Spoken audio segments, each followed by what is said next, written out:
I stood frozen on my front porch, my hand halfway to the doorknob, listening to the sound of champagne bottles popping inside my own house.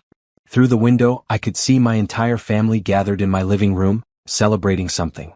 My sister Bethany held up a glass, her face flushed with excitement. My mother Patricia dabbed at her eyes, but she was smiling. My father Robert had his arm around Trevor, my husband, both men laughing about something. But I was supposed to be at the grocery store. I had left 20 minutes ago, forgotten my wallet, and come back to get it. To finally being set for life, Bethany's voice carried through the slightly open window. $500,000. Can you believe it? My heart stopped. $500,000? What was she talking about? I still can't believe the insurance company actually paid out, Trevor said, refilling glasses. After Jenna's accident, I thought they'd fight us on every penny. The world tilted sideways. My accident.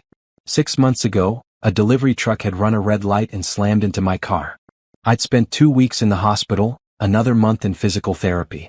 The pain had been unbearable, but worse was how my family had seemed to pull away during my recovery. Now I understood why. The best part, my mother said, her voice dropping to a whisper I had to strain to hear, is that Jenna has no idea. She was so out of it on those pain medications, signing whatever we put in front of her. We told her it was just medical consent forms, my father added, chuckling. She never questioned it. I felt my knees go weak. They had stolen my compensation money. My family, the people I'd trusted my entire life, had forged my signature and taken $500,000 that belonged to me.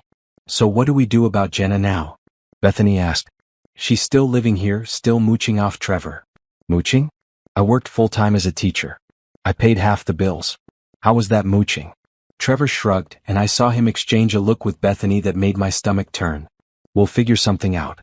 Maybe suggest she needs to get her own place, for her independence or something. We need to be smart about this, Patricia said. If she finds out about the money, she might cause problems. We should encourage her to move out soon. Maybe even this month. But make it seem like it's her idea, Robert added. We can't have her getting suspicious. I backed away from the window, my whole body shaking. The lottery ticket in my pocket suddenly felt like it was burning through the fabric. 2 hours ago, I'd stopped at the corner store on my way home from school. The numbers I'd been playing for 3 years, the same numbers every week, had finally hit. $10 million. I'd been so excited, so ready to share the news with my family, to help everyone, to make all our lives better. Now I knew the truth. They didn't love me. They'd never loved me. I was just a convenient target, someone to use and discard. I got back in my car, driving aimlessly for an hour while my mind raced. Every memory from the past 6 months replayed differently now. My mother's insistence that she'd handle all the insurance paperwork because I needed to rest. My father's sudden interest in having me sign just a few documents while I was still groggy from medication. Bethany's newfound friendliness, which I'd stupidly thought meant we were finally getting close as sisters. And Trevor, my husband of 5 years. The man who'd promised to love me in sickness and in health. He'd been distant since the accident, working late almost every night. I thought he was picking up extra hours to cover my medical bills. Now I wondered what else he'd been doing with his time. When I finally went home that evening, I made sure to act normal. I walked in with grocery bags, apologizing for taking so long. The store was so crowded, I said brightly. Everyone had cleared out by then. Only Trevor remained, sitting on the couch watching television. He barely looked up when I entered. Your family was here, he said. They just left. Oh, I'm sorry I missed them. I kept my voice light, casual. What were they doing here? Just visiting. Your mom wanted to check on you, make sure you're healing okay. The lie rolled off his tongue so easily. I wondered how many other lies I'd believed over the years. That night, I lay awake next to Trevor, listening to him snore, thinking about everything I'd heard. The compensation money was gone, spent on celebration champagne and probably a dozen other things I'd soon discover. But I had something they didn't know about. I had $10 million and the element of surprise. I wasn't going to tell them. I wasn't going to confront them or give them the chance to manipulate me again. I was going to be smart about this. I was going to document everything, gather my evidence, and then I was going to disappear from their lives so completely they'd wonder if I'd ever really existed. The next morning I called in sick to work. Instead of going to school, I drove to the lottery headquarters downtown. The building was larger than I expected, all glass and steel gleaming in the morning sun. My hands shook as I walked through the revolving doors. A woman at the reception desk smiled at me. Can I help you? I need to claim a prize, I said, pulling the ticket from my purse. Her eyes widened when she saw the numbers. Please have a seat. Someone will be with you shortly. Shortly turned into 30 minutes, but I didn't mind. I sat in the waiting area watching other people come and go, wondering if any of them were hiding secrets like mine. Ms. Brooks? A man in his 50s approached, extending his hand. I'm Mr. Harrison. If you'll follow me, we'll get your claim processed. The next 2 hours passed in a blur of paperwork, identity verification, and legal explanations. Mr. Harrison was patient, walking me through every step. Now you have 2 options, he said. You can take the lump sum of approximately $6 million after taxes, or you can opt for the annuity, which pays out over 30 years. Lump sum, I said immediately. I needed control of this money now, not stretched out over decades. Smart choice for your situation, a voice said from the doorway. I turned to see a man about my age, dressed in a crisp blue suit, holding a folder. Sorry to interrupt. I'm Cameron Wright, one of the financial advisors we contract with. Mr. Harrison asked me to stop by and offer you some guidance if you're interested. She just won $10 million, Cameron, Mr. Harrison said. I think she could use some professional advice. Cameron smiled, and I noticed how genuine it seemed. Not the fake, practiced smile I'd gotten so used to from my family. Only if you want it. No pressure. But I've seen too many winners lose everything within a few years because they didn't plan properly. Something about his straightforward manner put me at ease. Yes, I said. I'd like that. We moved to a private conference room, and Cameron pulled out a laptop. First things first. Do you have a separate bank account from your spouse? The question caught me off guard. No. We share everything. Then the first thing we need to do is set you up with new accounts. Private ones. Do you want to tell your husband about the winnings? I thought about Trevor sitting in my living room, celebrating my stolen compensation money. No, I said firmly. I don't. Cameron nodded, not asking for an explanation. Then we'll set up everything in your name only. Checking, savings, investment accounts. Nothing that can be traced back to joint assets. Over the next hour, Cameron laid out a plan. The money would be deposited into a new account at a different bank. We'd set up automatic investments, a trust fund for my future, and keep enough liquid for immediate needs. What do you need the money for right now? Cameron asked. Any immediate expenses? I need to leave my husband, I said, the words coming out before I could stop them. And I need to get away from my family. Cameron's expression didn't change, but I saw understanding in his eyes. Then we'll make sure you have everything you need to do that safely. New apartment, moving expenses, legal fees if necessary. Legal fees will definitely be necessary, I said. Do you have a lawyer? Not yet. He wrote something on a piece of paper and slid it across the table. Grace Martinez. She's the best family lawyer in the city. Tell her I sent you. She'll take good care of you. When I finally left the lottery office 3 hours later, I had a new bank account with $6 million in it, a financial plan, and the phone number for a lawyer who could help me get my life back. I also had something else. For the first time in 6 months, maybe for the first time in my entire life, I had hope. The betrayals had started long before I realized it. Looking back, I could see the signs everywhere, like pieces of a puzzle I'd been too trusting to put together. The car accident happened on a Tuesday morning in March. I'd been driving to work, running late because I'd stayed up the night before grading papers. The delivery truck came out of nowhere, running the red light at full speed. I didn't even have time to brake before the impact sent my car spinning across the intersection. I remembered the sound of metal crushing, glass shattering. I remembered the pain, sharp and overwhelming, radiating through my entire body. Then nothing until I woke up in the hospital with Trevor sitting beside my bed. You're awake, he'd said, but his voice had sounded flat, almost annoyed. At the time, I thought he was just worried. Now I knew better. The doctor said I was lucky.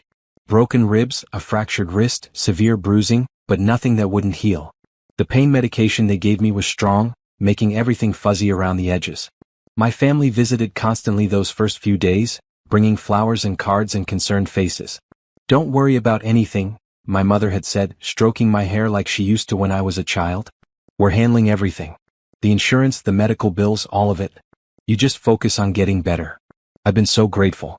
So relieved to have them taking care of me. What a fool I'd been. Now, sitting in my car outside my house, I pulled out my phone and started searching for information about my accident. The police report was public record. The delivery company's insurance information was listed. There was even a news article about it from the local paper, talking about how the intersection was dangerous and needed better traffic signals.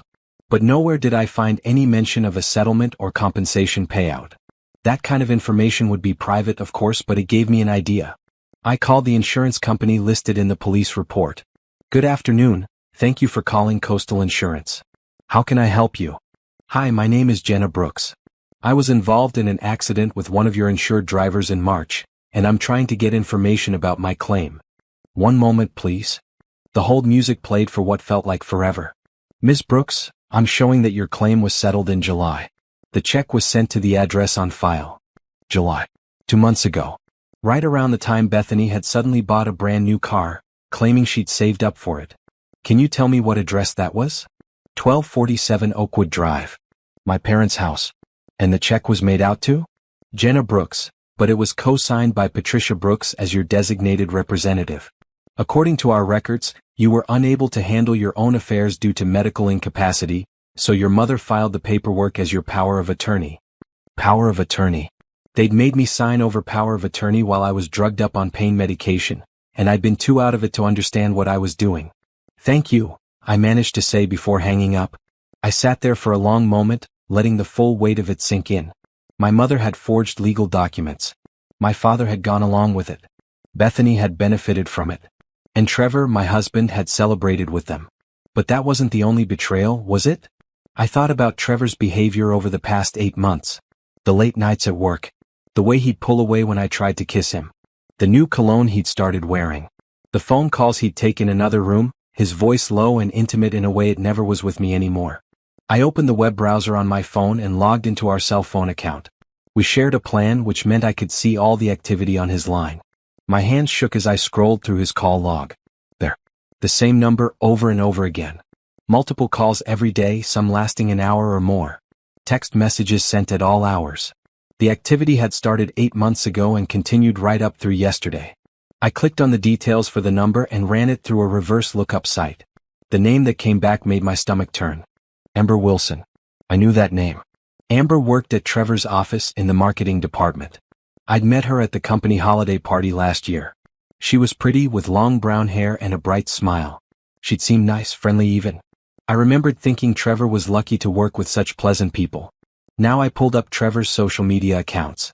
We followed each other, of course, and I'd never thought to check his activity. Why would I? I trusted him. But now I saw the likes and comments on Amber's photos, going back months. Inside jokes in the comments. Heart emojis. Pictures of them at team lunches that looked more like dates. 8 months. He'd been cheating on me for 8 months. It had probably started before my accident, but it had certainly continued through my recovery. While I was in pain, struggling to heal, he'd been with her. I felt sick. Not the sharp shock of discovery, but a deep, aching nausea that settled into my bones. 3 betrayals. My parents had stolen from me. My sister had helped them. My husband had cheated on me.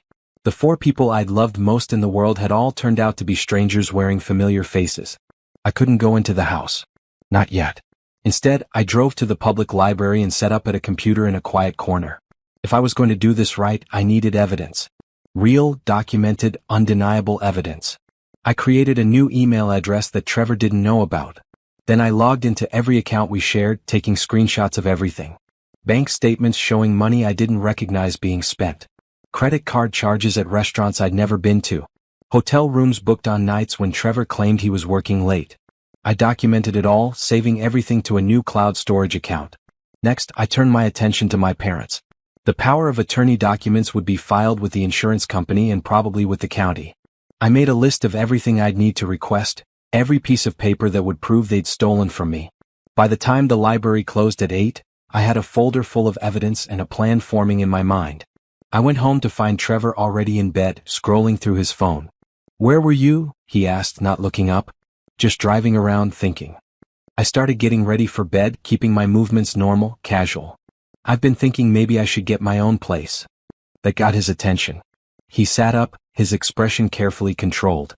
"What? Why?" "I don't know. I just feel like maybe I need some independence, you know? The accident made me realize how dependent I've been on everyone. Maybe it's time I learned to stand on my own." I could see him trying not to look too eager. "If that's what you want, I support you. It might be good for you actually. Help you build your confidence back up." The words were right, but his tone was all wrong. He was relieved. He wanted me gone. Thanks for understanding, I said, climbing into bed beside him. I'll start looking at places this week. He nodded, already turning back to his phone. Probably texting Amber to tell her the good news. I lay there in the dark, my eyes wide open, planning my next moves. Grace Martinez, the lawyer Cameron had recommended. That would be my first call in the morning. Then I'd start apartment hunting, but not the kind of apartment Trevor would expect. Something nice, something I deserved, paid for with my lottery money. 3 betrayals. But I was done being the victim. I was done being the fool who trusted too easily and loved too openly. They wanted me gone? Fine. I'd leave. But I'd make sure to take everything that was mine, and I'd make sure they never had the chance to hurt anyone else the way they'd hurt me. Grace Martinez's office was on the 10th floor of a sleek building downtown. The waiting room had floor-to-ceiling windows overlooking the city, and the receptionist offered me coffee with a warm smile. Everything about the place spoke of competence and success. Miss Brooks? A woman in her mid-40s stepped out of an office, extending her hand. She wore a sharp red blazer over a white blouse, and her handshake was firm. I'm Grace. Cameron called ahead and told me you might be reaching out. Please come in. Her office was just as impressive as the waiting room, but what caught my attention was the wall of framed certificates and awards. This woman knew what she was doing. So, Grace said, settling into her chair across from me. Cameron mentioned you need help with a family matter, but he didn't give me details. Why don't you start from the beginning? I told her everything. The accident, the stolen compensation, the cheating husband, the family celebration I'd witnessed. Grace listened without interrupting, occasionally making notes on a legal pad. When I finished, she leaned back in her chair and studied me. How much was the compensation? $500,000. She nodded. And you have proof they forged documents? I pulled out my phone and showed her the screenshots I'd taken, the power of attorney documents I'd requested from the insurance company, the bank statements showing where the money had gone. Grace's expression hardened. This is fraud. Clear-cut fraud. Your mother committed forgery, your father was complicit, and your husband knew about it. We can pursue criminal charges if you want. I want my money back, I said. And I want a divorce. I don't care about punishing them, I just want them out of my life. We can do that. Grace made more notes. The compensation case is straightforward. We'll file a civil suit for theft and fraud. With the evidence you have, they'll have no choice but to settle. As for the divorce, that's equally simple given the infidelity. Washington is a no-fault state, but the cheating will help us ensure you get a fair split of assets. I have more assets than he knows about, I said carefully. Grace looked up. How much more? I won the lottery. $10 million. He doesn't know. For the first time, Grace smiled. Well, that changes things. Did you win before or after you heard about the stolen compensation? After. And he doesn't know about it at all? No one does except you, Cameron, and the lottery office. Perfect. Grace's smile widened. That money is yours and yours alone. It's not marital property if he never knew about it and you've kept it completely separate. We'll keep it that way. As far as the divorce goes, we'll split the marital assets, but your lottery winnings stay private. Over the next hour, we mapped out a strategy. Grace would file the civil suit against my parents first, citing fraud and theft. We'd give them the chance to settle out of court, which they'd likely take to avoid criminal charges. Then once that was moving forward, I'd serve Trevor with divorce papers. Do you have a place to stay? Grace asked. Once you serve these papers, things might get ugly. You don't want to be in the house with him. I'm looking for apartments this week. Don't wait. Find one now today if you can. Move your important documents, anything with sentimental value, anything you can't replace. Do it when he's at work so he doesn't know. Then, when you're ready, when everything is secure, you serve the papers and walk away. It sounded so simple when she laid it out like that. But I knew it wouldn't be. These were people I'd loved, people I'd built my life around. Walking away would hurt, even knowing what they'd done. But staying would hurt more. I left Grace's office with a retainer agreement signed and a timeline for legal action. My next stop was apartment hunting. Cameron had suggested a few neighborhoods, all nice areas with good security. I spent the afternoon touring apartments and by evening I'd found the perfect place. It was a 2-bedroom unit on the 5th floor of a modern building, with big windows that let in plenty of natural light. The kitchen had new appliances, the bathroom had a soaking tub, and there was a small balcony with a view of the park. I'll take it, I told the leasing agent. Great. We'll need first and last month's rent, plus a security deposit. When would you like to move in? As soon as possible. I can have it ready by Friday. 3 days. In 3 days I'd have a new home, a safe place away from all the lies. I signed the lease using my new bank account, the one Trevor didn't know about. The leasing agent gave me the keys and a welcome packet, and I sat in my empty apartment for a while, just breathing. This was real. This was happening. I was leaving. That evening, I went home to find Trevor in the kitchen, heating up leftover pizza. "Hey," he said, barely glancing at me. "There's more pizza if you want some." "Thanks." I grabbed a slice and sat down at the table. "I found an apartment today." His head snapped up. "Already?" "Yeah. It's a nice place, good location. I can move in Friday." "That's fast." He tried to hide his excitement and failed. "Are you sure you're ready?" "I think so. It's time, you know?" He nodded, and I could practically see the wheels turning in his mind. Once I was out of the house, he could have Amber over whenever he wanted. They could stop sneaking around. It would be so convenient for him. "I'll help you move," he offered, the picture of a supportive husband. "That's okay. I don't have much to take. I'll just get a small moving truck. Do it in one trip." "If you're sure." I was sure. I was sure I didn't want his help with anything ever again. Over the next 3 days, I played the part perfectly. I packed boxes slowly, carefully selecting what to take. Clothes, books, a few kitchen items. Nothing that would make him suspicious. Meanwhile, during the day while he was at work, I made other trips. I took my important documents, birth certificate, social security card, passport. I took the jewelry my grandmother had left me, the photo albums from my childhood, the paintings I'd collected over the years. I took everything that mattered, everything I couldn't replace, and moved it to my new apartment piece by piece. I also started watching my family more closely. Now that I knew the truth, I could see exactly how they were spending my money. Bethany had bought the new car, a sleek blue sedan she drove around town like a trophy. But she'd also been shopping constantly, based on her social media posts. Designer bags, expensive shoes, daily trips to upscale restaurants. My parents had booked a cruise to the Caribbean, leaving next month. They'd also renovated their kitchen, replacing perfectly good appliances with high-end versions. My father had a new golf club membership. My mother wore a diamond bracelet I'd never seen before. And Trevor. Trevor had bought new clothes, upgraded his phone, started going to an expensive gym. Small things, but they added up. He'd also been taking Amber to nice dinners, based on the credit card statements I'd been monitoring. Sushi restaurants, steakhouses, wine bars. All on our joint credit card, all while I'd been eating leftovers at home. They were all living well off money that should have been mine, money meant to compensate me for pain and suffering. The anger I felt was cold and clear, sharpening my resolve. Friday morning, I loaded the last box into the small moving truck I'd rented. Trevor had already left for work, kissing me on the cheek and telling me to call if I needed anything. Such a caring husband, so concerned about my well-being. I drove to my new apartment and unloaded everything. By noon, I was officially moved out. The apartment was sparsely furnished, just the basics I'd bought over the past few days, but it was mine. No one else had keys. No one else knew about the lottery money that had paid for it. That afternoon, I met with Grace at her office. "Are you ready?" she asked, holding 2 sets of legal documents. One set was the civil suit against my parents. The other was divorce papers for Trevor. "I'm ready," I said. "Then let's do this." Grace had arranged for professional process servers. My parents would be served at their home that evening. Trevor would be served at his office in the morning. By this time tomorrow, they'd all know that I knew everything. I spent that night in my new apartment eating Chinese takeout and watching the city lights through my window. My phone stayed silent. No calls from family, no texts from Trevor. They had no idea what was coming.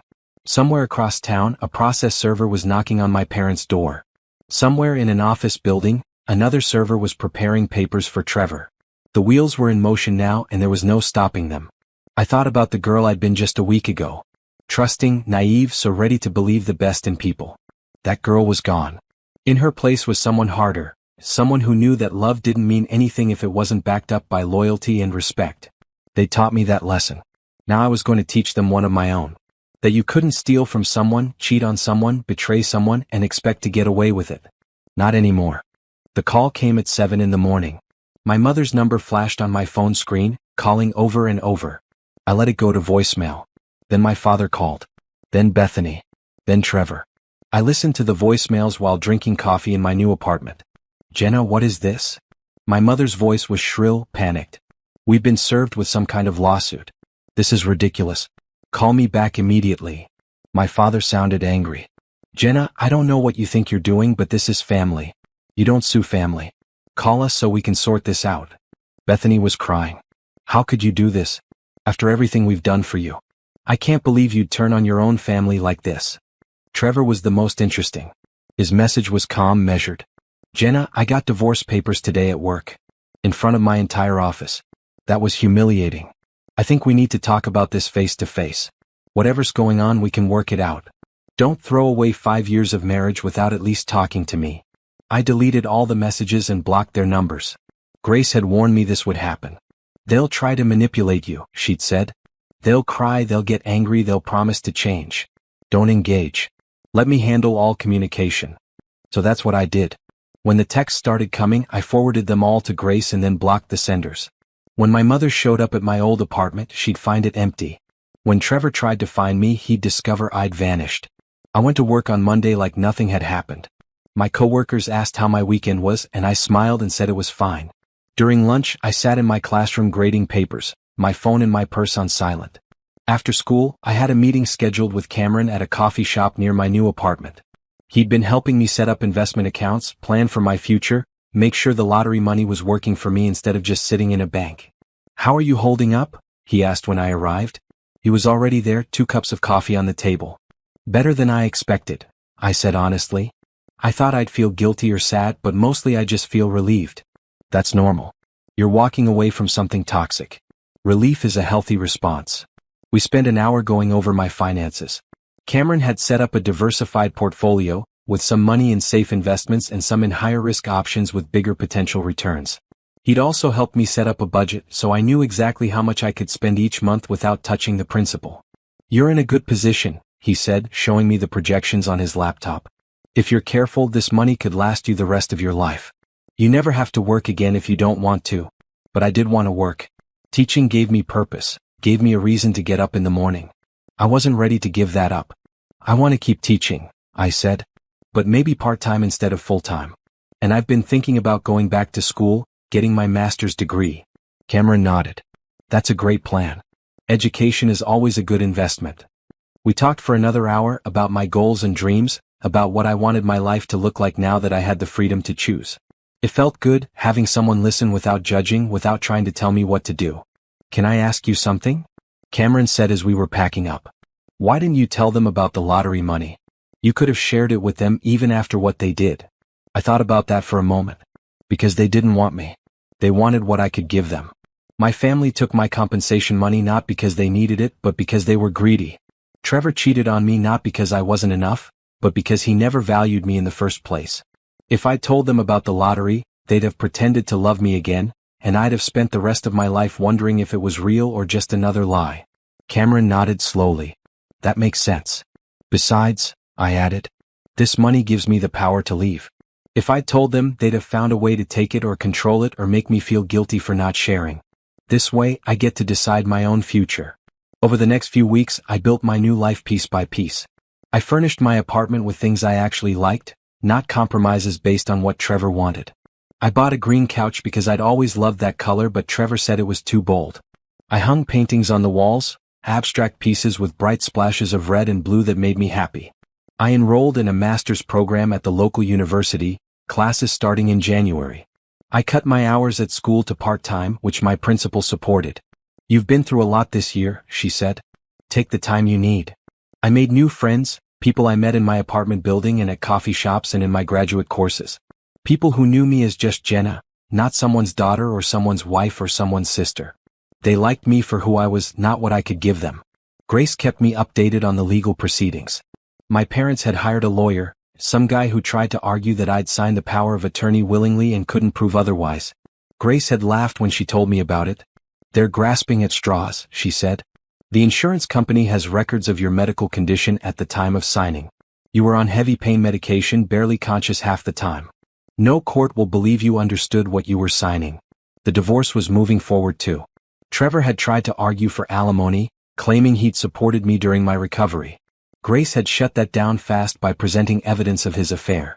Cheating spouses don't get alimony, she told him in their first mediation meeting. I wasn't there, but Grace had described his face when she'd laid out 8 months of proof. Phone records, credit card statements, social media posts. Even a few photos someone had taken of him and Amber at a restaurant. He turned white, Grace said. Tried to claim they were just friends, but the evidence was overwhelming. Through all of this, I maintained my silence. I didn't respond to any attempts at contact. My mother left notes on my car at work until I threatened to file harassment charges. Bethany tried to add me back on social media under fake accounts, but I recognized her writing style and blocked her every time. Trevor showed up at the school once, but security escorted him off campus before he could reach my classroom. They were desperate and I understood why. The civil suit was asking for the full $500,000 plus damages and legal fees. That would wipe out everything they'd spent my money on and more. They'd have to sell Bethany's car, cancel the cruise, possibly take out loans. My parents might even have to refinance their house. And Trevor was facing the loss of half our marital assets in the divorce, plus he'd have to find a new place to live since I'd been the one to leave. Not to mention the humiliation at work, where everyone now knew he'd been cheating. But none of that was my problem anymore. I hadn't created this situation. They had. I was just making sure they faced the consequences of their actions. One evening in late October, about 6 weeks after I'd served the papers, I was sitting in my apartment reading when someone knocked on my door. I looked through the peephole and saw a woman I didn't recognize. "Who is it?"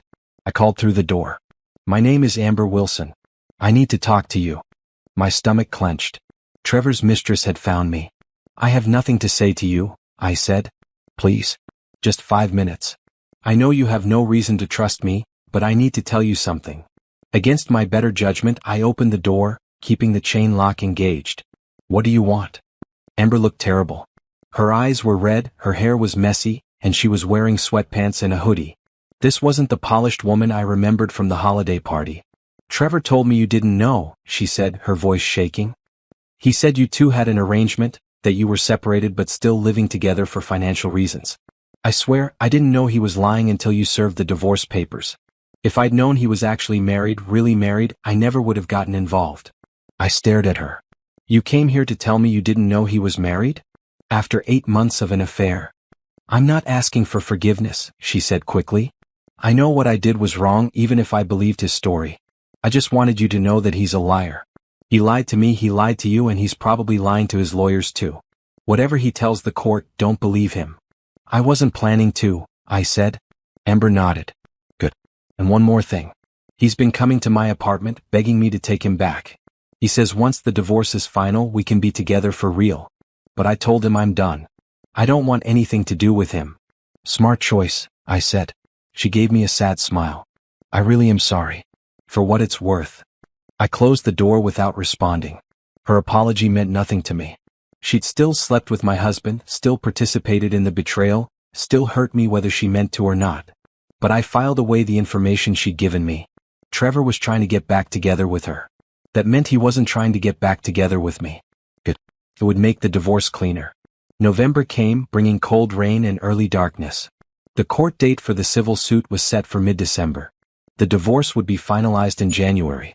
Just a few more months and all of this would be over. I spent Thanksgiving alone in my apartment, eating takeout and watching movies. It should have been sad, but it wasn't. I was free. Free from fake smiles and forced conversation. Free from people who saw me as a resource instead of a person.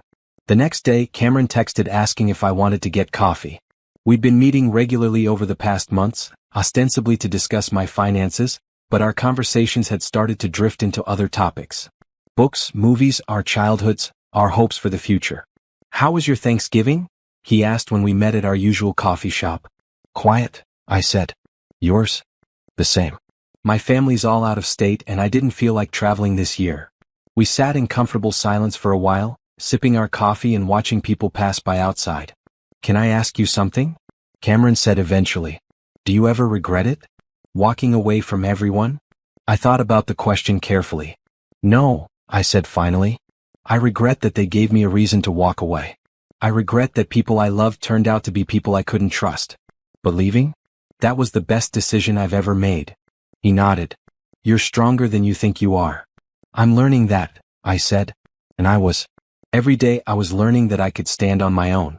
That I didn't need anyone else to define my worth or determine my happiness. That I was enough all by myself. The morning of the civil trial arrived with a bright blue December sky. I dressed carefully, choosing a maroon blazer and white blouse, wanting to look professional and put together. Grace had told me I wouldn't have to testify unless something unexpected happened, but I wanted to be there. I wanted to see my family's faces when they had to answer for what they'd done. The courthouse was busy, full of people dealing with their own legal problems.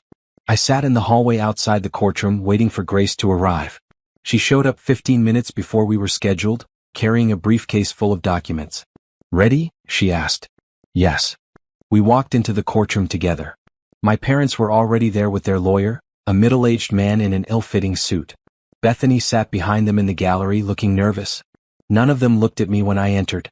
The judge was a woman in her 60s with gray hair and sharp eyes.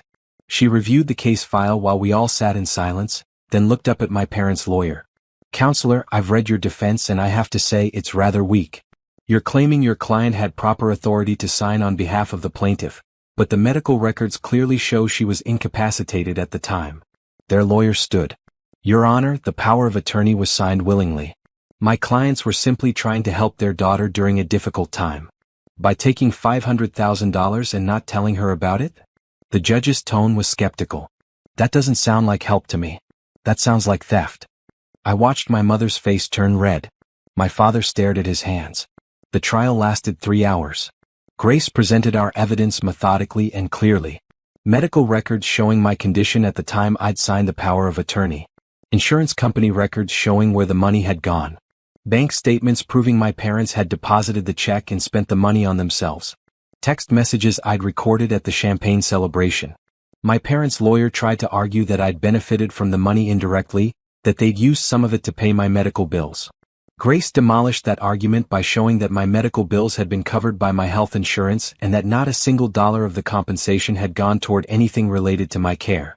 When it was over, the judge didn't even need to deliberate. "I find in favor of the plaintiff," she said. "The defendants are ordered to repay $500,000 to Jenna Brooks within 90 days, plus court costs and legal fees.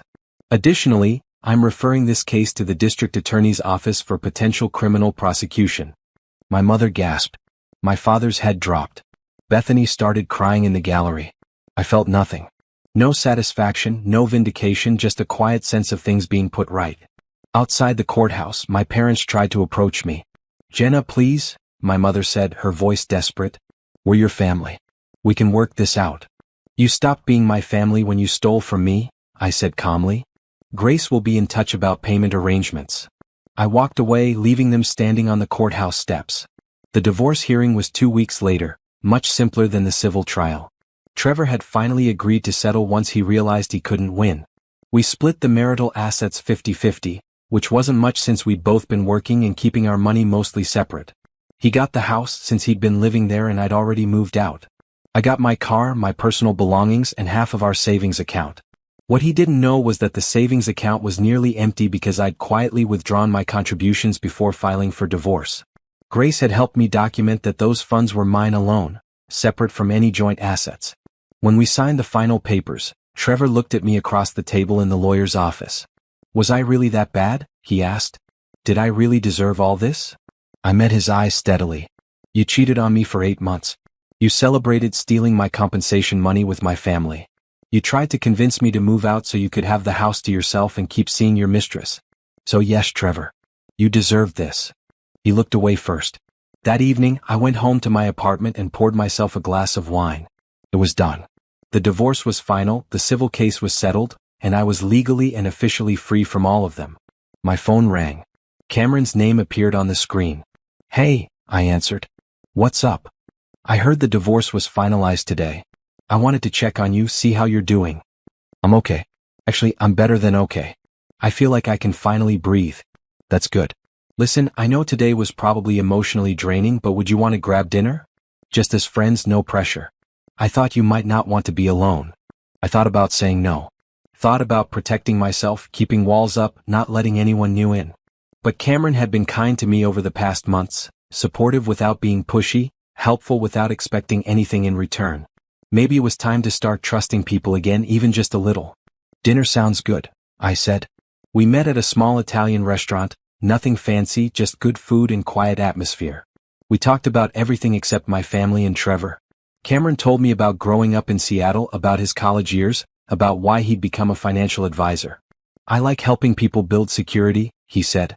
Too many people go through life without a safety net, one emergency away from disaster. If I can help them prepare for the future, give them peace of mind that feels worthwhile. That's how you helped me, I said. Not just with the money but with the planning. Knowing I had options, knowing I could afford to leave, that made all the difference. You would have found a way regardless, Cameron said. You're resourceful. The money just made it easier. We stayed at the restaurant until closing, just talking and laughing. It felt normal, comfortable, like being with an old friend. There was no pressure, no expectation, just two people enjoying each other's company. When he dropped me off at my apartment, he walked me to the door. Thanks for tonight, I said. I needed this. Anytime, he said. And Jenna? I'm proud of you. What you did, standing up to your family and Trevor, that took courage. A lot of people would have just accepted it, let themselves be taken advantage of. But you fought back. I had to, I said. I couldn't let them win. Well, you didn't. You won. After he left, I went inside and sat on my green couch, looking around my apartment. Everything here was mine, chosen by me, paid for by me. No compromise, no shared decisions, just my taste and my choices. I disappeared from my old life so completely that sometimes I barely remembered that woman. The one who trusted too easily, who made excuses for bad behavior, who put everyone else's needs before her own. She was gone now. In her place was someone harder, wiser, more careful with her heart. Someone who knew that being alone was better than being with people who hurt you. But maybe, eventually, when enough time had passed, I could learn to trust again. Not blindly, not naively, but carefully, with eyes wide open. Maybe. January came with ice storms and a fresh start. My graduate classes began, filling my evenings with lectures and discussions about educational theory. I loved it, the challenge of new ideas, the intellectual stimulation, the feeling of growing and learning. My phone had stayed mostly quiet since the divorce finalized. Grace had set up a cease and desist order after my mother tried to contact me repeatedly. Bethany had stopped trying after I blocked her on every platform. Trevor had moved on, according to mutual acquaintances, though not back to Amber. Apparently, he'd found someone new already, some woman from another department at his work. I didn't care. His life wasn't my concern anymore. But then, on a Tuesday afternoon while I was at school, I got a visitor. Ms. Brooks? My principal stuck her head into my classroom during planning period. There's someone here to see you. She says it's important. I followed her to the main office, wondering who it could be.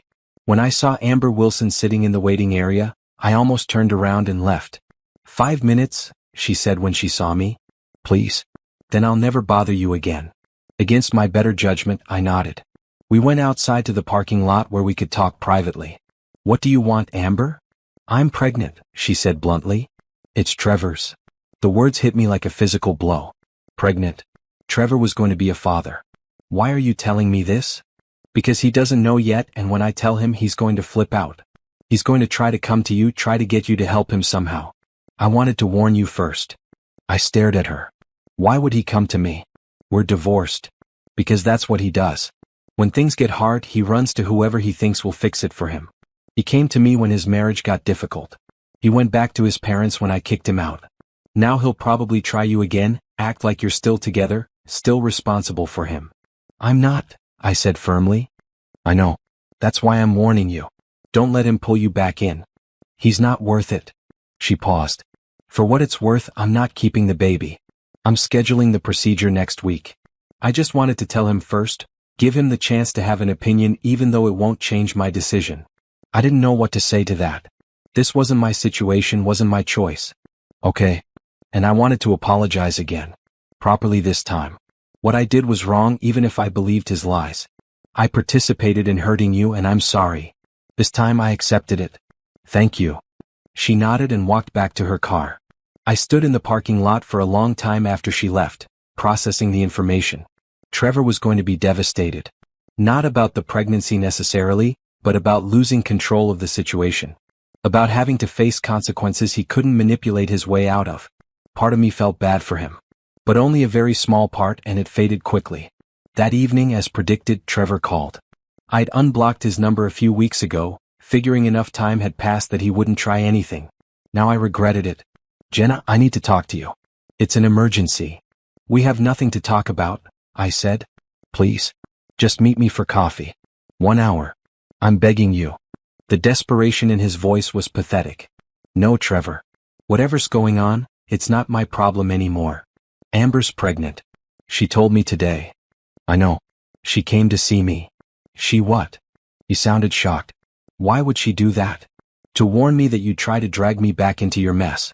And she was right. This isn't a mess, it's a crisis. I don't know what to do. Figure it out yourself. You're a grown man. But we were together for 5 years. That has to mean something. It did mean something, I said. Until you cheated on me, stole from me, and tried to kick me out of my own house. Now it means nothing. I hung up before he could respond and blocked his number again. Whatever happened with him and Amber wasn't my concern. They'd both made their choices and they both had to live with the consequences. But the calls didn't stop. They just came from different numbers. My father called from a number I didn't recognize, begging me to reconsider the lawsuit settlement. They were struggling to come up with the money, he said. They might lose their house. You should have thought about that before you stole from me, I said and hung up. Bethany sent emails to my work address, long rambling messages about family and forgiveness and how I was tearing everyone apart. You tore the family apart when you helped them steal from me, I wrote back. Don't contact me again. Even people I barely knew started reaching out. Extended family members, old family friends, people who'd heard about the situation secondhand and wanted to offer their opinions. Family is everything, one aunt said. You can't just turn your back on them. Watch me, I replied. The constant pressure was exhausting, but I refused to give in. I'd come too far, worked too hard to rebuild my life. I wasn't going back to being the person they could use and discard. Grace helped me draft a formal statement that I sent to anyone who contacted me. I am no longer in contact with my biological family or my ex-husband. This decision is final and non-negotiable. Further attempts at contact will be considered harassment and handled accordingly. After that, most people backed off. But not all. One evening in late January, I came home from class to find my mother waiting outside my apartment building. She'd somehow figured out where I lived, probably through some online search or by following me from work. Jenna, please, she said when she saw me. Just talk to me for 5 minutes. No, I said, walking past her to the door. I'm your mother. You can't just cut me out of your life. I turned to face her. Yes, I can. You stole from me. You forged legal documents. You celebrated taking my money while I was still recovering from an accident that almost killed me. You're not my mother anymore. You're just someone who gave birth to me. Her face crumpled. I made a mistake. People make mistakes. That wasn't a mistake. That was a choice. Multiple choices over several months. You chose to steal from me. You chose to lie to me. You chose to celebrate getting away with it. Those weren't mistakes. Those were deliberate actions, and I don't forgive them. What about your father? Bethany? Are you going to cut them out forever too? Yes, I said simply. They made the same choices you did. They're facing the same consequences. But we're family. Family is supposed to protect each other, not hurt each other. You lost the right to call yourself my family when you decided I was worth more to you as a victim than as a daughter. I went inside, leaving her crying on the sidewalk. I felt bad about that, but not bad enough to change my mind. Some things were unforgivable, and what they'd done was one of them. That weekend, I had plans to meet Cameron for lunch. We'd been spending more time together over the past month, and I'd started to realize our relationship had shifted from professional to something more like friendship. He was easy to talk to, never pushed for more than I was willing to give, and genuinely seemed to care about my well-being. You look tired, he said when we met at the restaurant. My mother ambushed me outside my apartment, I explained. More guilt trips about family. Cameron frowned. That's harassment. Have you thought about getting a restraining order? Grace mentioned it, but I was hoping they'd just give up eventually. They might not. People who feel entitled to your life don't usually respect boundaries. He was right, but I hated the idea of needing legal protection from my own family. It felt like admitting defeat somehow, like they'd won by forcing me to take such drastic action. Let's not talk about them, I said. Tell me about your week. We spent the next hour talking about his work, my classes, books we'd read, movies we wanted to see. It was comfortable, normal, the kind of easy conversation I'd never had with Trevor. With him, every discussion had been a negotiation, a subtle contest for control. With Cameron we just talked. Can I ask you something personal? Cameron said as we were finishing lunch. Sure. Are you doing okay? Really okay, I mean. Not just putting on a brave face, but actually healing from everything that happened. I thought about the question carefully. I think so. Some days are harder than others. Some days I wake up angry thinking about everything they took from me. But most days I'm just glad to be free. I'm building a life I actually want instead of one I feel trapped in. That's good, he said. You deserve to be happy. So do you, I said. When are you going to start dating again? You mentioned a bad breakup last year. Cameron laughed. When I meet someone worth the risk. Dating is exhausting. Everyone's playing games, pretending to be someone they're not. I'd rather wait for something real. That makes sense, I said. We left it at that, but I thought about his words later. Something real. That's what I'd thought I'd had with Trevor, but it had all been performance. He'd been pretending to be a loving husband while planning his exit strategy. My family had been pretending to care while stealing from me. Maybe real was rare. Maybe most relationships were just elaborate deceptions, people using each other until something better came along. Or maybe I'd just been unlucky. Maybe most people were better than the ones I'd chosen to love. I wanted to believe that. I wanted to believe that not everyone was out for themselves, that genuine connection was possible, that I could trust again someday. But I wasn't ready yet. The wounds were too fresh, the betrayals too deep. I needed more time to heal, more distance from everything that had happened. So I focused on school, on work, on building my life one day at a time. And if sometimes I felt lonely, well, that was better than feeling betrayed. February brought warmer weather and the first signs of spring. Campus trees started budding and students walked around in lighter jackets. I'd settled into a rhythm with my graduate classes, finding I had a real aptitude for educational research. My professors encouraged me to consider pursuing a doctorate eventually, and I found myself actually considering it. The legal matters were finally wrapping up. My parents had made their first payment on the settlement, a lump sum of $100,000 that Grace confirmed had cleared. They'd taken out a loan against their house to cover it. 4 more payments over the next year and they'd be done.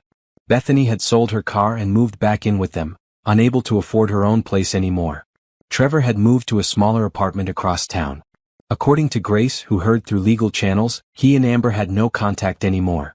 The pregnancy situation had resolved itself, though Grace didn't share details and I didn't ask. I didn't care about any of it. Their lives were their own now, separate from mine. At school I threw myself into a new project. Working with 3 other teachers, we were developing a curriculum for students who'd experienced trauma.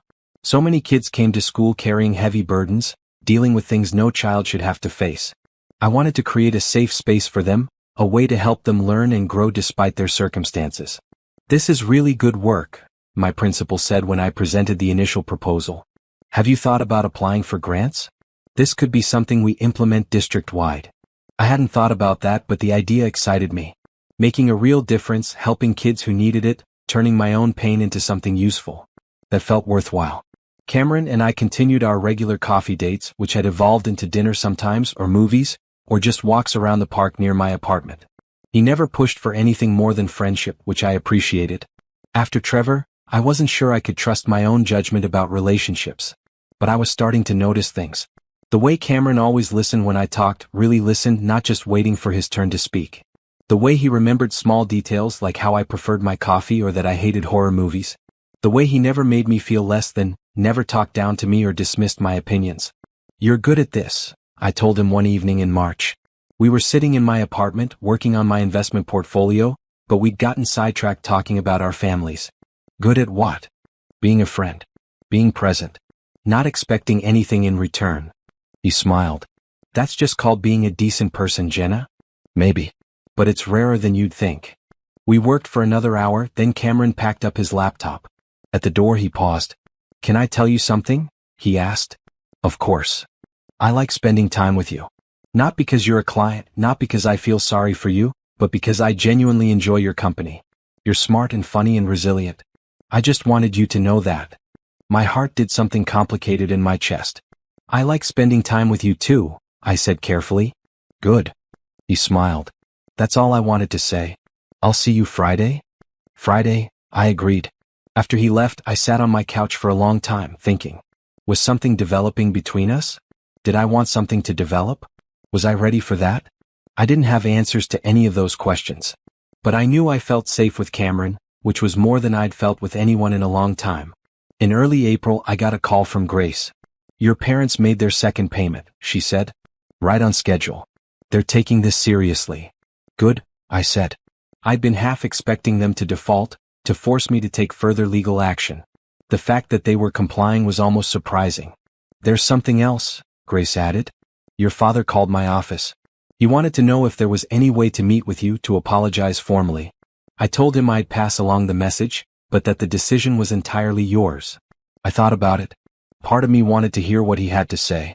Part of me wondered if maybe after everything we could find some kind of peace. But a larger part remembered standing outside my own house, listening to them celebrate stealing from me. Remembered the cold calculation in their voices as they planned to push me out. "No," I said. "Tell him I don't want contact." "Are you sure? Sometimes closure can help with healing." "I already have closure. They showed me who they really were and I believed them. That's all the closure I need." Grace accepted my decision without argument. I appreciated that about her. She gave advice when asked, but she didn't push. That month, I also started volunteering at a local community center, teaching financial literacy classes to women in difficult situations. Divorce survivors, domestic violence survivors, women rebuilding their lives after losing everything.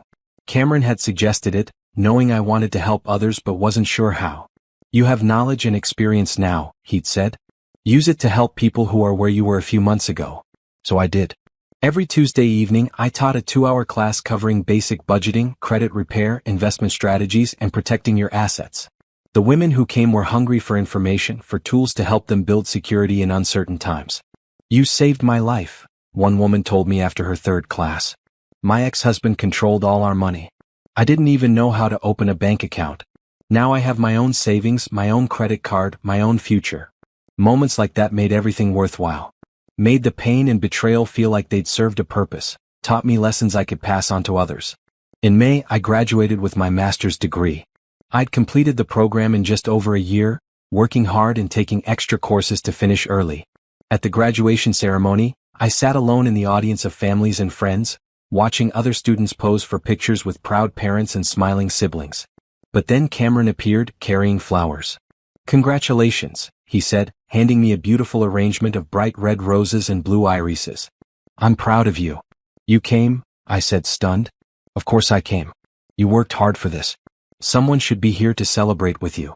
We took pictures together, him and me marking the moment. Later, looking at those photos, I realized I was genuinely smiling. Not the fake smile I'd worn for so many years with Trevor and my family, but a real expression of happiness. That evening, Cameron took me to dinner at a nice restaurant downtown. We toasted with champagne, talked about my plans for the future, laughed about funny moments from my classes. "So what's next?" Cameron asked. "Another degree? A new job?" "I'm thinking about starting my own tutoring business," I said. "Private clients, focusing on kids who need extra support. I could set my own hours, be my own boss." "That sounds perfect for you," he said. "And I've been thinking about traveling. I've never been anywhere really. Trevor never wanted to go anywhere, and my family couldn't afford it when I was growing up. But now I can afford it and I have the time. So maybe I'll spend the summer seeing the world." "Where do you want to go first?" "Italy," I said without hesitation. "I want to see Rome, Florence, Venice. All the art and history and culture." "That's a great choice," Cameron said. "You should definitely do it." "Maybe you could come with me," I said, then immediately regretted it. Too forward. Too presumptuous. "I mean, if you wanted to. As friends." Cameron's expression softened. "Jenna, can I be honest with you about something?" "Always." "I don't want to be just friends anymore. I've tried to respect your space, give you time to heal, but the truth is I've developed feelings for you. Real feelings. And if you're not interested, that's completely fine. I value our friendship too much to push for something you're not ready for. But if there's any chance you might feel the same way, I'd like to explore that." My heart raced. I'd known this was coming, had felt it building for weeks. But hearing him say it out loud made it real, forced me to confront my own feelings. "I'm scared," I admitted. "The last person I trusted destroyed me. I don't know if I can go through that again." "I'm not Trevor," Cameron said gently. "I'm not your family. I've spent the past 6 months proving that I'm trustworthy, that I respect you, that I care about your well-being. But I understand if you need more time. Or if you decide you don't want a relationship at all. Either way, I'm not going anywhere." I looked at him across the table, this man who'd been so patient and kind, who'd never asked for anything, who'd shown up at my graduation because he knew I'd be alone. And I realized I did have feelings for him. I'd been trying to suppress them, trying to protect myself, but they were there anyway. "I think I have feelings for you too," I said quietly. But I need to go slow. Really slow. Slow works for me, Cameron said, smiling. We can go at whatever pace you're comfortable with. Okay, I said. Then let's try this. Let's see where it goes. He reached across the table and took my hand. The gesture was simple, but it felt monumental. The first time in months that I'd let someone this close, that I'd allowed myself to be vulnerable again. It was terrifying. But it was also kind of wonderful. Summer arrived with heat and humidity that made the air feel thick. I'd put off the Italy trip, deciding to wait until fall when the weather would be better. Instead, I spent June setting up my tutoring business, creating a website, spreading the word through local schools and community centers. The response was overwhelming. Within 2 weeks, I had a waiting list of students. Parents were desperate for help, for someone who understood that kids weren't just walking brains but whole people with emotions and challenges and needs beyond academics. I loved the work. Every session was different, every kid unique. Some struggled with reading, some with math, some with test anxiety or motivation or confidence. I tailored my approach to each one, and the results were gratifying. Kids who'd been failing started passing. Kids who'd hated school started looking forward to learning. Cameron and I continued our slow exploration of whatever we were becoming. We went on dates, real dates, to restaurants and museums and concerts. He met my friends from graduate school and I met his colleagues from work. We talked about everything, shared our pasts, discussed our futures. But we took it slow physically. Hand-holding, occasional kisses, nothing more. I needed that boundary, needed to know that he valued me for more than just physical attraction. And he respected it without complaint. I can wait, he said when I apologized for being cautious. You're worth waiting for. It was the kind of thing Trevor would have said in the beginning too, but the difference was Cameron's actions matched his words. He never pressured, never made me feel guilty, never suggested I was being unreasonable. In July, everything fell apart for Trevor. I found out through mutual acquaintances, people who still followed him on social media. He'd lost his job apparently. The company had been downsizing, and his affair with Amber had made him a liability. They'd let him go with minimal severance. Then he'd apparently tried to get back together with Amber, showed up at her new apartment drunk and angry. She'd called the police. He'd spent a night in jail and now had a restraining order against him. He's spiraling, one friend told me over coffee. Living in some terrible apartment, barely getting by. I think he thought you'd take him back once he hit rock bottom. He thought wrong, I said. Sure enough, a few days later my phone rang from a blocked number. Against my better judgment, I answered. Jenna? It's me. Trevor's voice sounded rough, desperate. I told you not to contact me, I said. I know, but I'm in trouble. Real trouble. I lost my job, I can't make rent, I don't know what to do. That's not my problem. Please. We were married for 5 years. That has to count for something. It counted for something until you cheated on me and helped my family steal from me. Now it counts for nothing. I made mistakes, I know that. But I'm desperate. I need help. Get help from Amber. Or your parents. Or any of the other people you used when you were done with me. Amber has a restraining order against me. My parents won't answer my calls. You're the only one who might still care. I don't care, I said flatly. I stopped caring the moment I heard you celebrating my stolen money. You made your choices, Trevor. Now live with them. How can you be so cold? This isn't like you. You don't know what I'm like anymore. You never really knew. I was just someone convenient for you to use. That's not true. I loved you. No, you didn't.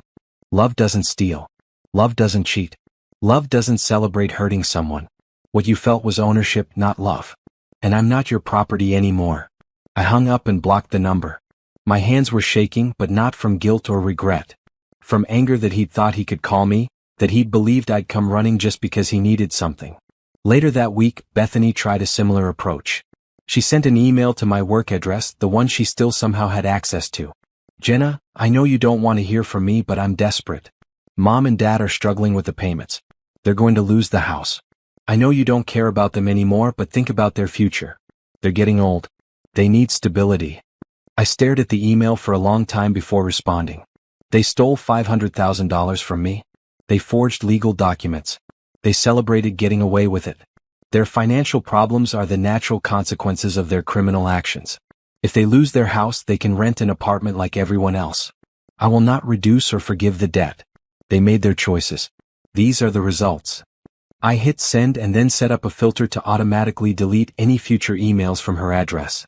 That evening I talked to Cameron about it. Do you think I'm being too harsh? I asked. Too unforgiving? No, he said without hesitation. They hurt you deeply in multiple ways over an extended period. You don't owe them forgiveness, especially when they haven't actually apologized or acknowledged the full extent of their actions. My mother ambushed me at work today too, I added. Waited in the parking lot. Started crying, saying they're my family and I'm abandoning them in their time of need. What did you do? Told her their time of need was self-inflicted and walked away. She followed me to my car, kept crying. I got in and drove away while she stood there sobbing. How did that feel? Bad, I admitted. But not bad enough to change my mind. Is that terrible? That I can watch my mother cry and still walk away? Cameron took my hand. It's not terrible. It's self-preservation. They trained you to feel guilty, to prioritize their feelings over your own well-being. Breaking that pattern is hard and it's supposed to feel uncomfortable. But uncomfortable doesn't mean wrong. He was right. I knew he was right. But some part of me, the little girl who'd loved her parents unconditionally, who'd trusted her sister, who'd believed in her marriage vows, that part still hurt. I just want them to leave me alone, I said. I want to move on with my life without constantly having to defend my decision to protect myself. They will eventually, Cameron said. Once they realize you're serious, once they accept that you're not coming back, they'll move on. It just takes time. I hoped he was right. In August, I got a registered letter from my father. Inside was a handwritten note. Jenna, I know you don't want to hear from me, but I need to say this. I'm sorry. Not sorry that we got caught, not sorry that there are consequences, but genuinely sorry for what we did to you. Your mother and I were wrong. We took advantage of your trust, your pain, your vulnerability. We stole from you and justified it by telling ourselves we deserved it for raising you, for being family. But the truth is we were greedy and cruel. I can't undo what we did, but I want you to know that I understand why you hate us. I would hate us too. I read the letter 3 times, looking for manipulation, for guilt tripping, for any sign that this was just another attempt to weasel out of the consequences. But I couldn't find it. The letter was straightforward, honest, lacking any requests or expectations. I put it in a drawer and tried not to think about it. That weekend, Cameron and I drove to the coast for a short vacation. We rented a small cottage right on the beach, spent our days walking on the sand and our evenings cooking dinner together. On our last night there, we sat on the porch watching the sunset. The sky was painted in brilliant oranges and reds and purples, the ocean reflecting all that color back at us. I'm happy, I said, surprising myself with the admission. Yeah. Cameron smiled at me. Yeah. For the first time in longer than I can remember, I'm actually happy. My life is mine. My choices are mine. Everything I have, I earned or built or chose myself. No one else's fingerprints on it. That's a good feeling, Cameron said. It is. I leaned against him, letting myself relax into his side. Thank you for being patient with me. For not pushing, for just being here. That's what you do when you care about someone, he said simply. You meet them where they are. Where I realized was finally in a good place. Not perfect, not without scars or challenges, but good. Solid. Mine. And for the first time since that awful day standing on my porch listening to champagne bottles pop, I felt like maybe everything was going to be okay. September arrived with cooler temperatures and the start of a new school year. My tutoring business was thriving, keeping me busy but not overwhelmed. I'd found a perfect balance between work and life, between helping others and taking care of myself. Cameron and I had settled into a comfortable relationship, no longer quite so careful, no longer quite so guarded. We'd said, I love you, for the first time at the beach, and those words had been both terrifying and liberating. Loving someone again meant risking betrayal again, but it also meant allowing joy and connection and partnership. The final divorce hearing was scheduled for mid-September. There were some last details to finalize, paperwork to sign, official stamps to make everything legal and binding. Grace assured me it would be simple, just a formality. Trevor and I hadn't spoken since his desperate phone call in July. I'd heard through friends that he'd found a new job, something lower paying than before, and had moved to a tiny studio apartment. His social media presence had dried up completely. He'd become a ghost in my life, which was exactly what I wanted. The hearing was at 9 a.m. I dressed carefully, choosing a bright blue blazer that made me feel confident and strong. Cameron offered to come with me, but I wanted to do this alone. Some battles you had to finish yourself. The courthouse was the same one where we'd held the civil trial against my parents. Walking through those halls again felt surreal, like I was a different person than the one who'd been here 9 months ago. And I realized, that woman had been raw and angry and hurt.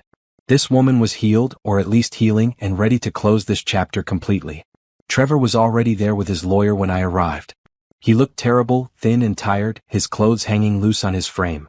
For a split second I felt sorry for him. Then I remembered him laughing with my family about my stolen money, and the sympathy evaporated. "All rise," the bailiff called. The Honorable Judge Peterson presiding. The judge was a man in his 50s with kind eyes and graying hair. He reviewed the file for a moment, then looked at both of us. "This is a final divorce hearing for Trevor Collins and Jenna Brooks. I've reviewed the settlement agreement you both signed. Are there any outstanding issues that need to be addressed?" "No, Your Honor," Grace said. Trevor's lawyer echoed the statement. "No, Your Honor." "Good. Then I'll make this quick." Judge Peterson signed several documents, his pen scratching across the pages. "Mr. Collins, Ms. Brooks, your marriage is hereby dissolved. The settlement terms are finalized and legally binding. You're both free to go." That was it. 5 years of marriage, ended in less than 5 minutes. We stood, preparing to leave. But Trevor stopped me before I could walk away. "Jenna, wait." I turned, raising an eyebrow. "I just wanted to say I'm sorry. Really sorry. For everything. The cheating, the lying, helping your family steal from you. All of it. I was selfish and stupid, and I hurt you badly. I don't expect you to forgive me, but I wanted you to know that I know what I did was wrong." I studied his face, looking for signs of manipulation. But all I saw was genuine remorse and sadness. "Okay," I said. "I appreciate you saying that. Are you doing okay? I heard you started your own business." "I'm doing very well, actually. Better than I've been in years." He nodded, managing a sad smile. "Good. You deserve to be happy. I'm glad you found it, even if I wasn't the one who could give it to you." We stood there for a moment in awkward silence, two people who'd shared a life but were now complete strangers. "Take care of yourself, Trevor," I said finally. "You too, Jenna." I walked out of the courthouse into bright September sunshine. Grace met me on the steps. "How do you feel?" she asked. "Free," I said. "Completely, utterly free." We went to lunch to celebrate, and Grace presented me with a final bill for her services. I paid it without hesitation, grateful for everything she'd done to help me escape my old life. "You were a great client," Grace said. "Strong, decisive, clear about what you wanted. Most people waver, especially when family's involved. But you never did." "They didn't give me a choice," I said. "They showed me who they were, and I believed them." "That's wisdom," Grace said. "Most people keep giving second chances to people who've proven they don't deserve them." You knew when to walk away. The final divorce hearing was on a Tuesday. The final settlement payment from my parents was due on Friday. Grace called me that morning to confirm the payment had cleared. $500,000, plus all court costs and legal fees, she said. "They're done. The civil case is closed." "Thank you for everything," I said. "It was my pleasure. If you ever need legal help again, you know where to find me." I hung up and sat in my apartment, processing the information. It was over. All of it. The divorce was final. The settlement was paid. There were no more legal ties binding me to these people who'd hurt me so badly. I thought about calling Cameron, telling him the news. But instead, I decided to do something else first. I got in my car and drove to my old neighborhood, parking across the street from the house where I'd grown up. My parents' car was in the driveway. Bethany's old car, the cheap replacement she'd bought after selling the one she'd purchased with my money, was parked on the street. I sat there for a while looking at the house. So many memories were tied up in that building. Birthday parties, holiday dinners, family game nights. But all those memories were tainted now, infected by the knowledge of what my family had been willing to do to me when they thought they could get away with it. My father came out to get the mail. He looked older than I remembered, stooped and tired. He saw my car and froze, staring at me through the windshield. I rolled down my window. "The payment cleared," I called across the street. "We're done. You'll never hear from me again." He nodded slowly. "I got your message about my letter. Thank you for reading it, even if you didn't respond." "I'm not interested in reconciliation," I said. "I just wanted you to know that it's over. The legal stuff, all of it. I'm moving on with my life, and you should move on with yours." "I understand." He paused. "Are you happy?" The question surprised me. "Yes," I said. "I am." "Good." His eyes were watery, but he didn't cry. That's all I wanted to know. I drove away without looking back. That was the last time I'd see any of them, I decided. The last time I'd willingly be in their presence. From now on, they were just people I used to know, characters in a story about who I'd been before I learned to value myself. That evening, Cameron came over to celebrate. I'd cooked dinner, nothing fancy, just pasta and salad, but it felt right to mark the occasion with something homemade and personal. "So it's really over?" he asked as we ate. "It's really over," I confirmed. "No more lawyers, no more court dates, no more legal battles. Just me moving forward." "How does that feel?" I thought about it. Like I've been carrying a heavy weight for months and someone just took it off my shoulders. Like I can breathe fully for the first time in forever. "That's a good feeling," Cameron said, raising his wine glass. "To new beginnings." "To new beginnings," I echoed, clinking my glass against his. After dinner, we sat on my balcony watching the sun set over the city. The sky was painted in shades of red and orange, brilliant and bold. "I've been thinking," Cameron said, "about that trip to Italy you mentioned. Would you still want to go? With me, I mean. Not as friends, but as a couple." "Yes," I said without hesitation. "I'd like that. How about October? The weather should be perfect then." "October sounds wonderful." We sat in comfortable silence, his arm around my shoulders, watching the day fade into night. And I realized that this was what happiness felt like. Not dramatic or overwhelming, not fireworks and grand gestures, just peaceful contentment with someone who genuinely cared about me. I'd spent so many years accepting scraps of affection, convincing myself that betrayal was normal, that family could hurt you and it was okay because they were family. But I knew better now. I'd learned the hard way that some people didn't deserve access to your life, no matter how much history you shared.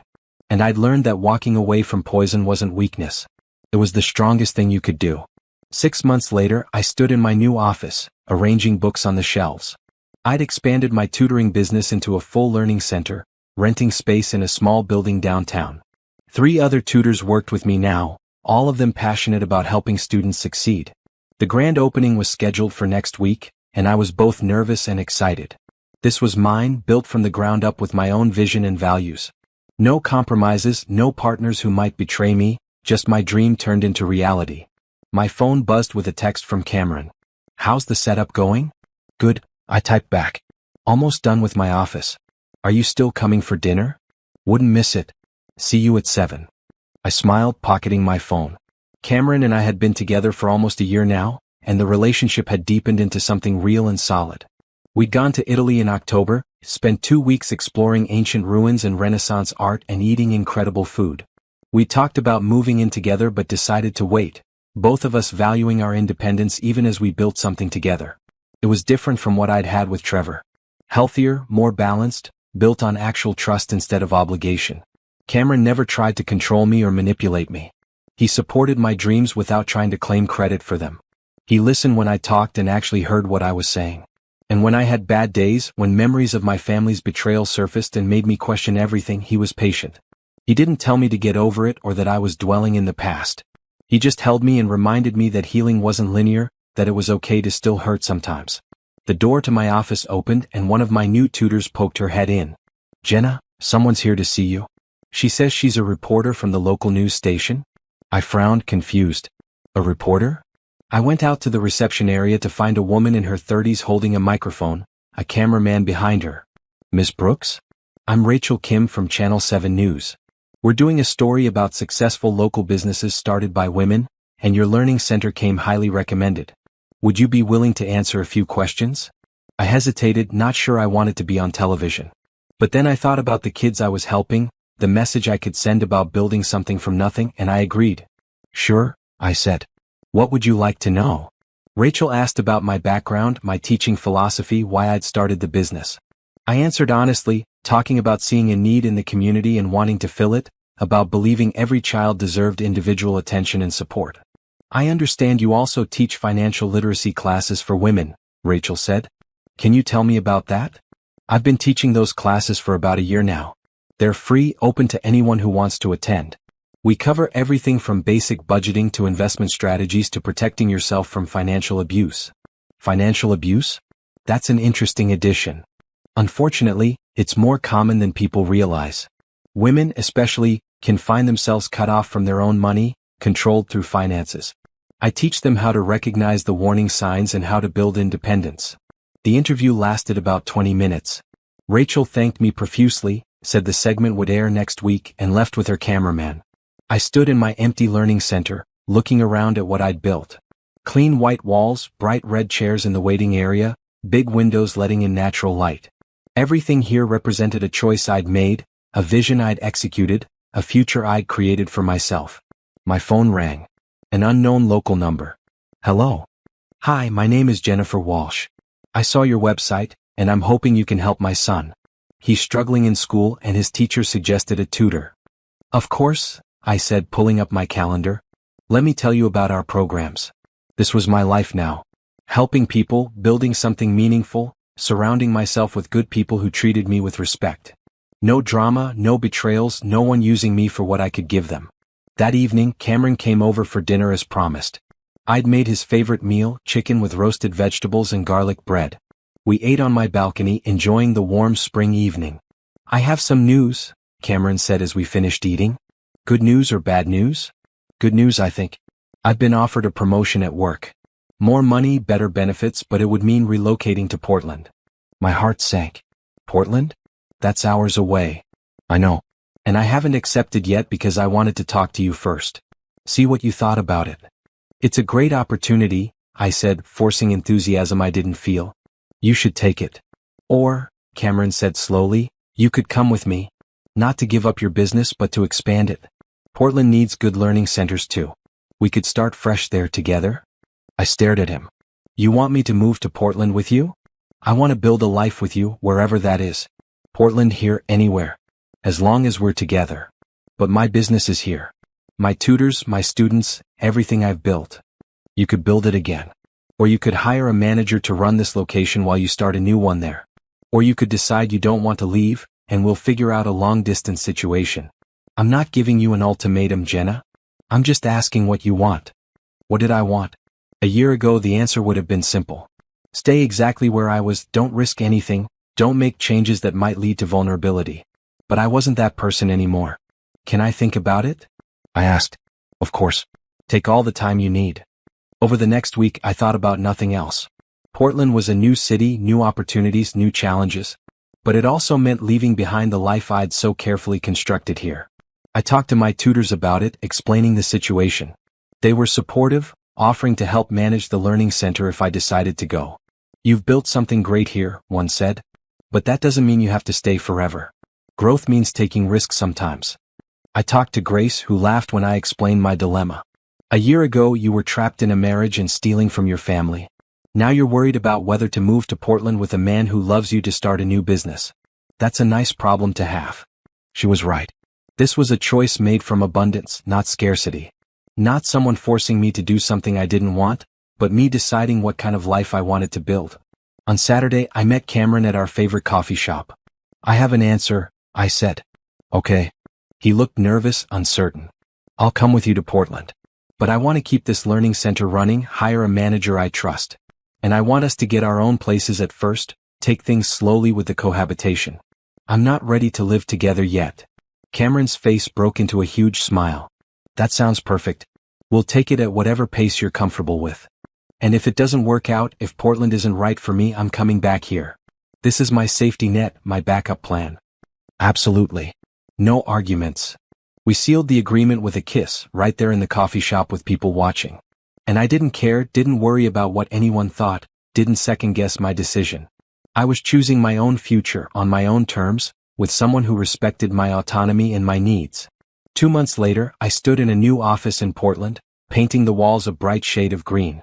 Cameron was helping, both of us covered in paint splatters and laughing about our terrible technique. The Portland location of my learning center would open in August. I'd hired an excellent manager for the original location, someone I trusted completely. I kept teaching my financial literacy classes remotely, using video conferencing to reach women across the state. My life had expanded beyond what I'd imagined possible a year and a half ago. One evening as I was checking my email, I saw a message from an unfamiliar address. The subject line read, "Thank you." Against my better judgment, I opened it. "Miss Brooks, you don't know me, but my name is Rachel and I wanted to thank you. I'm Trevor Collins' current girlfriend. He told me about you, about your marriage, about what he did. He also told me you'd warned me away when we first started dating, sending me an email about his history. I didn't believe you then. I thought you were just a bitter ex-wife. But I should have listened. He cheated on me just like he cheated on you. When I confronted him, he tried to manipulate me, gaslight me, make me think I was crazy. But I remembered your warning, and I knew you'd been telling the truth. I left him. I just wanted you to know that your warning mattered, even though I was too stubborn to listen at first. Thank you for trying to protect me. I sat back, processing this information. I didn't remember sending any warning email to Trevor's new girlfriend, but then again I'd sent so many in those early months, trying to warn women away from him, from making the same mistakes I had. One had listened.